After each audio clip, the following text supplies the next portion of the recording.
तर नमस्कार मित्रांनो, आपण आज आलो डिग्रस गावात. तर आपल्याला आज डिग्रस गावात ब्लॉग पोस्ट करायचे होते. मग गिरायकाने गाडी खाली केली का नाही केली आपण सगळ्या व्हिडिओमध्ये दाखवणार आहे नाही का. आपली गाडी आज भरायला बराच उशीर झालता आणि ऊन पण बरंच झालतं नाही का. आपल्याला 6 इंचचा माल आणि 10 केमिकल गोण्या होत्या. आपली गाडी मग उन्हाचीच आपण घेऊन डायरेक्ट आलतो बाबांच्या मागं. बाबा डायरेक्ट 2 सिमेंटच्या गोण्यावर डायरेक्ट बसून राहिले होते. म्हटलं बाबांना पत्ता विचारावं, पण बाबा काही सांगा ना आपल्याला पत्ता नाही का. बाबा गोण्यावर बसले होते पण तरी बाबांनी आपल्याला पत्ता सांगितलाच नाही का. मग आपण आलतो आता आंबोरी रोडला. आपली गाडी घेऊन मग आपण आता होतो आंबोरी रोडला. तर आपल्याला डिग्रस गावात जायचं होतं.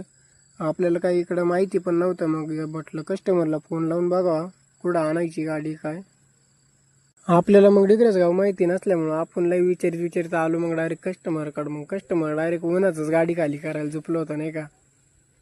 आपली गाडी मग डायरेक्ट उन्हाची झालती तर गिरायकाने डायरेक्ट गोण्या फेकून दिल त्या नाही का. आपले व्हिडिओ जर तुम्हाला आवडत जर असले ना तर फॉलो करून घ्या आणि कमेंट पर करीत जा. कंपनीचा बॉयलर एकदम ओके मध्ये चालू आता. मग आपण भेटू पुढल्या ब्लॉगमध्ये.